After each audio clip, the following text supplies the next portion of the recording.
እኔም ዶክተር ነኝ። ያን ሁሉ ዓመታት አንገቱን ቆልምሞ ሌት ቀኑን ሰውቶ እድሜውን ገብሮ መጽሐፍ ስራ አንግቶ ስንቱን ካልጋ ላይ አክሞ አስነስቶ ክቡር ያለው ዶክተር እንዴት እናያለን የሚበላው አጥቶ?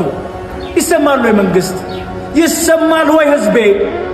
ከደም ጋር አድሮ ከታመመ ውሎ የምታመጥ እናት ከምጧ ገላግሎ ስንቱን ከስቃይ ላይ ከአምላክ ጋር ፈውሶ ስንቱን ያዳነው ሰው ትንሽ አረፍ ሊል ቤቱ ተመልሶ ለእንጀራ ጎሎት ለቤት ኪራይ ጎሎት እንዴት ይታመማል? እውነት ለመናገር አልገባንም እንጂ እንደ ሀገር ያማል። አቦ ሁሉም ይቀር ለራሴ እኖራለሁ፣ እኔም ህይወት አለኝ ለቤቴ ሆናለሁ፣ ከዛሬ ጀምሮ ነጋዴ ሆናለሁ፣ ቲክቶከር ሆናለሁ ብሎ ያቆመለት የሀገሬ ዶክተር ምንድነው ምን ሆነው? እውነት ለመናገር በነገራችን ላይ እውነተኛ ታሪክ ይኸው ልንገራችሁ። ዶክተር ጓደኛዬ ስንት የተለፋበት ስንት የጠበቅንበት እንባ እያፈሰሰ እየተናነቀው ከሙያው ርቋል መኖር ሲከብድበት።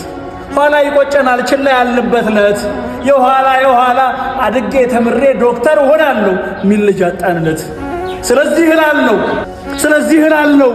ስለዚህ እላለሁ እናቴን አክሞ አባቴን አክሞ ወንድሜን አክሞ እህቴን አክሞ ሰው አድርጎ ያቆመኝ ሚስቴንም አዋልዶ ልጄን የሸለመኝ ቆስሏል አድፏል ሳይል መድኃኒት የሆነኝ የዶክተር ጥያቄ እስኪመለስ ድረስ ሙያዬ ባይሆንም ጥያቄው የሚገባኝ በቃ እኔም ዶክተር ነኝ።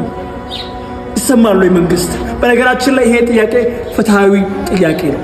ባለስልጣንም ሆነን ተራውም ህዝብ ሆነን ሁላችንም እንታመማለን። ልጆቻችን የሚወለዱት በሆስፒታል ነው፣ በዶክተሮች እጅ ነው፣ በነርሶች እጅ ነው። ደስ ብሎት የሚያክም ሐኪም ነርስ ለመድኃናችን ዋስትና ነው። በዛ ላይ እስከ መቼ ድረስ ነው ባለሙያዎቻችንን ወደ ውጭ ሀገር እየሰደድን የምንቀጥለው? በቃል ማለት አለብን እኮ ዶክተሮች የኛው ናቸው የእናንተው ናቸው። ስለዚህ ይሄ ቀን ጥያቄ ነው። ጥያቄያቸው ይመለስ፣ የሁላችንም ጥያቄ ነው። ጥያቄው እስኪመለስ ሙያዬ ባይሆንም በቃ እኔም ዶክተር ነኝ።